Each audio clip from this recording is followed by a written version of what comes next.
grab, bob and weave, right? And someone saying, I would never let my child hit me. What are they talking about? It's not just the child, right? You wouldn't understand. So listen when they talk to you about it instead of judge. You wouldn't understand that the child may need the medication to keep them alive. And the medication sometimes is like a trial. The doctor's not sure which one is going to work. Let's try this one, right? Sometimes the medication gets the child high. But the doctor may not know. They may say, oh, okay, this is how this child died. The parent is like, no, you cannot discharge them. They don't act like this, right? So we get to teach people about our children, how they should be treated, what makes them feel uncomfortable. And it's imperative that you, if you are in the educational system, that you partner with these parents. Not talk about them when you're in the office. We know when you're talking about us, right? You may stop the minute that we come in and start smiling, and then don't even wait for us to get out the door before you're making faces, right? And so don't do that. The parents know. And so you may be saying, well, that parent, this, that, and the other, I don't know why they don't. Well, because they know that you are talking about them negatively. They can tell. I don't know if there's like a parent spidey sense or something, not spidey, but, a parent sense when you can tell when someone's not being genuine about you or your child. But yet, in some instances, you're sending them to school. If you haven't started homeschooling them, and that's another topic for another time, because I feel like sometimes people in the homeschool community get a bad rap. But as a caregiver, you do what you feel is best for your child. Because once again, most people don't see that your child at night. They don't see if your child is resting at night. They don't see if your child is not going to sleep at night. They don't see if you're whatever it is. But you do, because you're the caregiver. Caregiver, giving care to your child sometimes when other people don't and wouldn't. You are. To the solo moms out there. And I gotta find a better name for that. I don't like that, like those categories and stats. This is the single mom stat. And this is why they're single moms. And this is what's gonna happen. I don't like that, right? And so, but if you are a mom who's taking care of a child, or a dad who's taking care of a child, by yourself without the help of the spouse or the person who helped to make this child, you have your own, my gosh, my love goes out to you today. I pray for you, even though I don't know you. I don't know your name, but you better believe I pray for you constantly. Because that's not easy. At least if there's a spouse and they're helpful, I have to put that in there too. At least then you have someone, like if your child is sick, you can say, okay, hubby or wifey, it's your turn. You can take turns. But when you're a parent raising a child by yourself, you have a different level of strength and tenacity. I think that people don't realize. I think oftentimes you may be ostracized, or in some cases not celebrated, not helped when people know you need the help, but instead they may do something differently. Gosh, I just wish that we as a community, as a nation, could do better. Back in the day, they used to say, it takes a village to raise a child. And I look around sometime and I'm like, where's the village? Did the village go to, I don't know, where'd they move to? Like, what happened to the village, right? And so sometimes you want to be by yourself because you don't want people talking about your children. You don't want them looking at your child, lumping them into an unnecessary category. It's unnecessary, really, to lump children in these categories. It's better just to be supportive, be a support network. But you don't always get that. My strength comes from God. I'm telling you right now, whether I had a child or not, I don't know what I would be able to do without the help of God. I wouldn't. I probably wouldn't. I just wouldn't. That's it. But because of his mercy and his grace and his help, and I get it, there are days when you are going to cry. There are days when you're going to look at your loved one or your child and you're going to weep. Like I said, Jesus wept and so do I. And you're going to look at them and say, gosh, I wish I could make them better. I wish I could change this instantaneously, make it better. And sometimes we can't, right? Oftentimes not. But we can hope and trust in this God who is bigger than we are. This Lord who felt pain, who felt disappointment, who had, loved ones die and all these different things. And then we can pray and believe and have faith. And I know there are some caregivers who say, I don't know why these people pray. I think that's the dumbest thing on earth, right? You can feel that way. You didn't hurt my feelings. You can feel that way if that's how you want to feel. But I know, and I probably felt that way too before I came to know that God is real and that He's with me in the suffering and the good times. You say, well, why would He let you suffer any? Because I don't have the answer to everything, but I do know that we live in this imperfect world.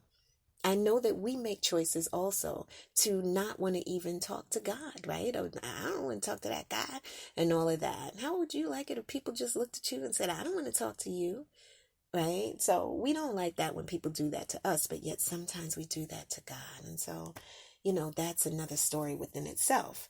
But this is what has helped me. And so do I pray? Have I had to pray? Lord, please let the seizure go away. My daughter hurt her ankle one time. She fell and I had to listen. We were about to walk out the door. Mama got down there in the name of Jesus. I said, prayed for her ankle, and she went and she was like, Mommy, it feels better. Like, I love those, right? Because I believe in the power of prayer. Do I believe that every prayer is answered the way that I want it to be, when I want it to be? Well, no, I do not. But I still pray. And I still see God working, even in this. Because if I had not gone through the things that I had gone through, there's no way that I would be able to share with you from a place of knowing, from a place of even empathizing and understanding some of the things that you may go through. And I don't understand all of it, but I do get some of it. And I do get that we, as a community, as a nation, as a family, need to do better when it comes to caregivers. I'm very serious about this. I think caregivers go through enough and a lot as it is. We love our family members. We love our babies. And we do, as human beings, sometimes we are sleepy. We're tired. We're sleep deprived. And so even as a caregiver, if you found yourself short-tempered, right? I want you to look up, the symptoms of sleep deprivation. You don't remember certain things. So I get it. There are some caregivers, oh my gosh, I'm the worst. I didn't give my child their medicine. I'm horrible, right? No, you're not horrible. You forgot. Set that alarm. And when you set it, set 2, okay? Set 1 for if the medicine is due at 7, set 1 alarm for 7 and set another one for 7:05 or 7:10, right? Set them very close together because sometimes you miss that alarm. Set another one. I hear there's an app, someone said. I can't think of her name. I was on a page and she said there's an epilepsy app that reminds people even to take their medication. You have to do that. Why? Because you're living life. You have appointments to go to. You're doing things, homework, cooking meals, ordering pizza. All right, I'm trying to stop with the pizza with my daughter, though. I ate too much of it when she was in my tummy. It's my fault. I ate chickle sticks and pizza for days. But, sometimes set the alarm and don't be hard on yourself. You are a human being, okay? We don't do things perfectly, but we try to do things better. And so better for you, if it's an alarm, just go ahead and set it. What else? If better for you is, I'm trying to think, what else could you do as a caregiver? Taking intentional moments to have a little bit of space and time by yourself, okay? You've got to do it. I'm so serious. as caregivers, oftentimes we take our dreams and we want to take care of our babies. So we put them on hold. But don't do that forever. Don't do that for a lengthy period of time, because the one thing that will give you joy is the thing that makes you happy. It's doing your purpose. It's writing your book. It's doing things. For me, it's encouraging people. I get the greatest joy out of coming on and encouraging people. That's my joy. I get strength from that. I don't care if I'm super tired or whatever it is. When I come and I get on this podcast, or I go on Facebook Live on my Pep Talk with Yadita page, or, when I finish that book or help my daughter write a book, whatever it is, she did most of the writing. I can't wait till we get, it's almost done. But that gives you joy, and you don't want to use it's almost like a sense of belonging, a sense of being, what's the word? Like you matter too, okay? Sometimes we become caregivers, and it's just like we're honed in, we're zoned in, we're focused on being just that we stop being other things. That creative ability that's on the inside of many of you, don't let that die. Like, stir that up. Yes, like when I'm wake it up. The Bible says stir up the gift that's inside of you. Like, wake that gift up. If you're an artist, maybe you can't paint the full picture like you used to be able to, but you better sure enough put something on that easel. Like, do something. Pick that paintbrush up. Do a little bit here, a little bit there. Or, while your child's asleep, do a little doodling, or while your child's asleep. If you can't, go to sleep. That was the biggest thing we learned. When the child sleeps, you sleep. And there's some guilt there with parents. Well, no, I have to do this. I have to do that. Look at my place. Look at my place. Sometimes, I know this is going to be hard. Listen to me. Sometimes there are some people out there who are willing to help you, who are not going to talk about you. They're going to come in. They're going to help you clean. They're going to help you watch your child, or maybe even, cook dinner for you, or do something. Not somebody who's going to harm you. Know who the person is. Don't pick the wrong person, okay? Ask God to lead and direct you. But someone who's going to be a blessing to you. And this is what I want to say to people. When you have it in your power to be a blessing to someone who is a caregiver, that their child is has various needs, go ahead and help. Do not withhold. Do not be stingy of your care and your help for them. Help them. Help them. That's what I want to say. Be concerned. Be caring about them. Because believe it or not, they need it. Even if you look at them and that mom comes in here, she's got to go. She's got it together every day. I just love that. She still needs it too.